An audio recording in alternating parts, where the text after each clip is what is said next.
Right. Hey guys, I'm going to be talking about internal development platform. F11 F11 का that's for YouTube. Yeah, perfect. So I'm going to be talking about internal development platform, IDP. It is sometimes also known as internal developer platform, but means the same thing. And I'm going to be talking about what it is, what are the benefits of using it, and what are some concrete implementation ideas that you can also then use in your organization.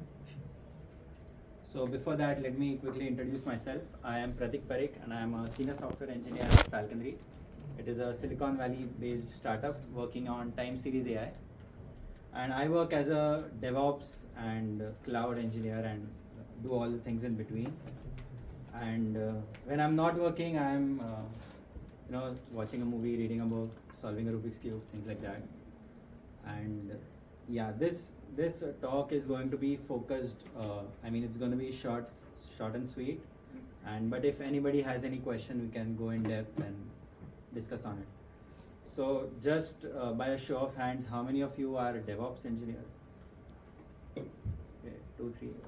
And how many are developers? Awesome. So this is mainly focused for developers and DevOps, but if anybody else, they can also it would be helpful for them too. All right. So first is let me start by there are 2 or 3 DevOps engineers. So can you guys name a few DevOps tools that you have used? Terraform, Serverless SDK, Jenkins. All right. So, Jenkins, Grafana. All right.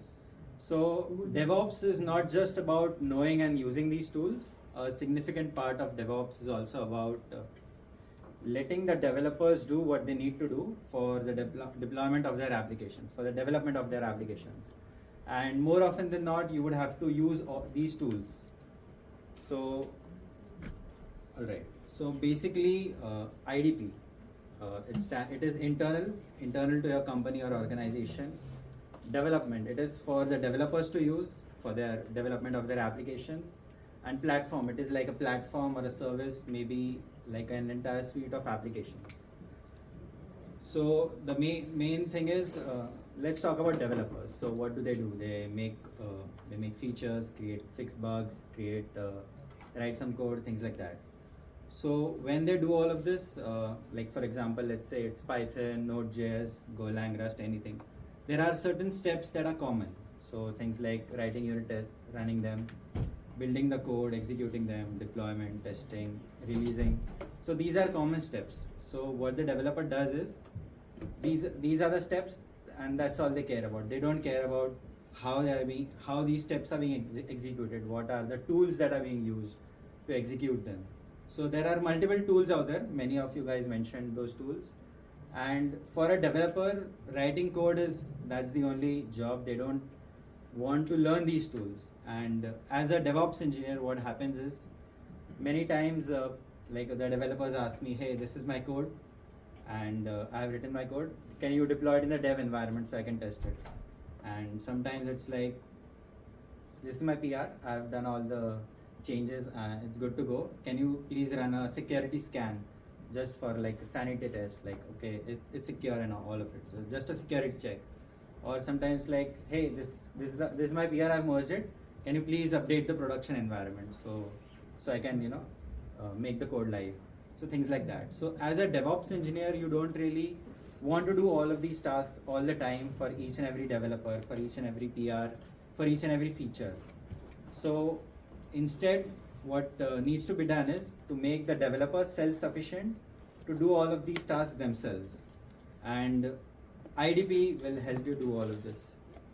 So let's see what it is. So in the simplest form, it can be like a collection of tools or collection of small scripts, or maybe even it can also be like certain commands in GitHub Actions which can run, or let's say in the most grand form, what you can do is, it can be an entire suite of applications which or maybe a single application, multiple applications with templates for the deployment, so that you can deploy your application. Maybe it can also have links to the documentation, things like that. So let's see how you can imagine what a IDP could look like. So a few months ago, I came across this tool called Cyclops UI. So what it does is, basically you provide inputs. So for example, it's a form. You provide inputs, and behind the scenes, it is going to deploy Kubernetes manifest for you. So basically, this is like you can think of it as an IDP where the developer is giving input, and in the output, resources are being created. In this case, it would be Kubernetes resources, but it can be anything. I haven't personally used this tool, but let me show you something which I have used. So this is Rancher. Rancher is used for managing multiple Kubernetes deployments. So there is this feature called Rancher charts, as you can see, and what this is basically like a Helm chart, but you can but instead of like providing a values. So do you guys know what is a Helm chart? Yeah. Awesome. So in a Helm chart, you have something called values.yaml file where you provide inputs, and it will basically template. You have your templates. It will compile your templates and deploy Kubernetes resources. So this is also similar, except instead of deploying, providing a values.yaml file, you will have to answer questions. So for example, let's say we click on this chart, and you have questions in this form, like it's a form basically. So you can provide values, and there is a description. You can also provide default values, things like that.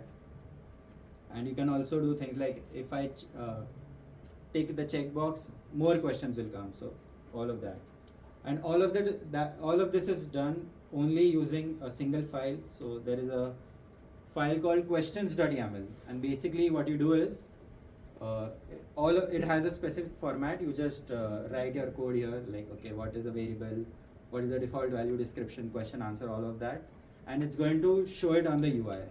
So you can think of an IDP in this sense that again, you are like, the developer is answering questions in this case, and in the backend, Kubernetes manifests will be deployed. So basically, resources will be deployed, and this is one of the major part of DevOps, that the developers, basically platform engineering, an up-and-coming part of DevOps. What it says is that you should provide services to the developer. As a DevOps, you should provide services to the developer that they can consume, and then use it for deployment of the resources. So you can think of an IDP in this sense.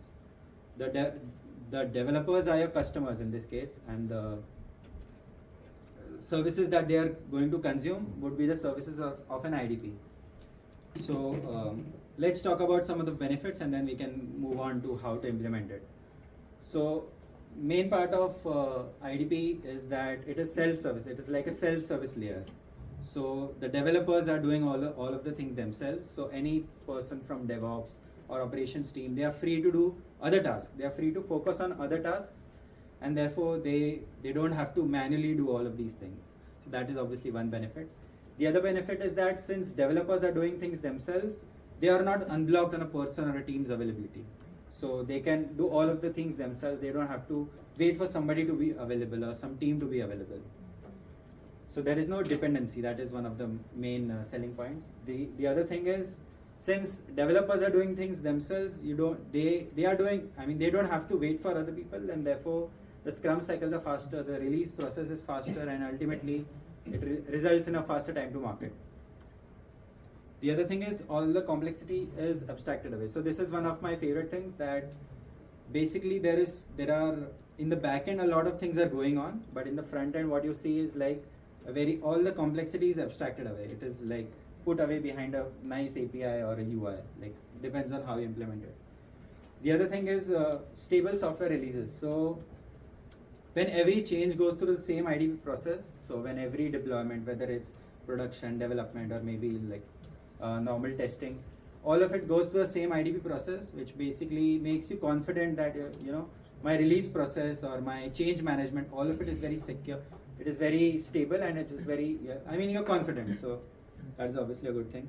The other thing is central view. So basically, since everything is in a central place through the IDP, so you can monitor it, you can implement your any kind of telemetry, observability, all of those things.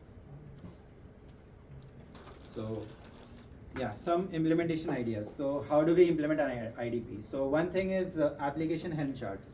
So Helm, as you guys know, it is basically a way to package Kubernetes applications, and this is a great way if you're using Kubernetes and only Kubernetes. So basically you will take your application, package it, put all your manifests in one Helm chart, and it just doesn't work for a single. You can also have multiple applications deployed to the same Helm chart.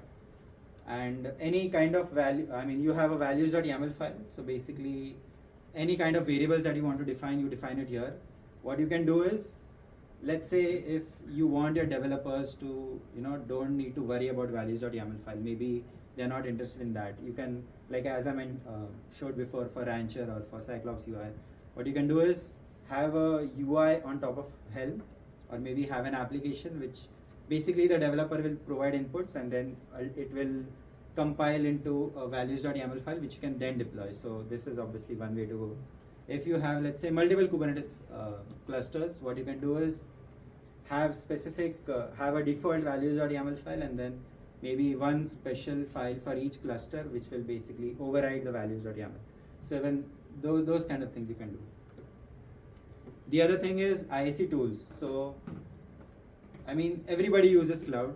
I mean, that's the reality of today's world. So you can use IAC tools that cloud providers provide. So for example, for AWS, it would be CloudFormation. It would be Terraform or Ansible if you want to be cloud agnostic or you want to deploy to multiple clouds. For Azure, it can be like resource manager templates or bicep templates, things like that.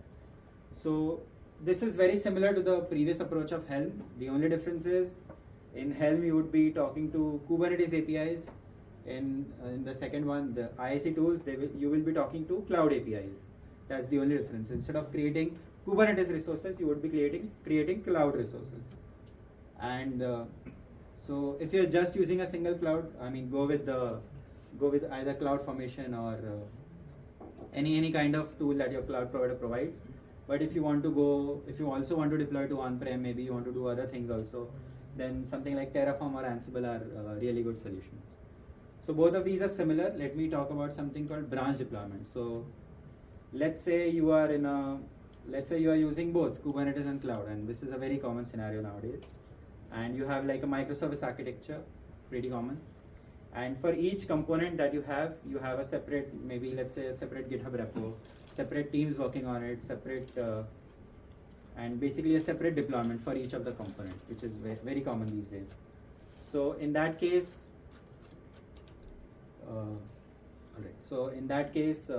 what happens is, let's say you have multiple developers or a developer or a team of developers. Then the only difference would be there would be some kind of approval. You raise a PR. Now you want to deploy it. So what you can do is, in your IDP, what you can do is, let's create something called a branch deployment. This is like a custom resource, and what it will do is, it will basically deploy it to Kubernetes or maybe to cloud on an EC2 instance, maybe to an EKS cluster. The only difference would be that each component can be like a separate deployment. It can have a separate service, maybe an ingress, config maps. So those would be the Kubernetes resources.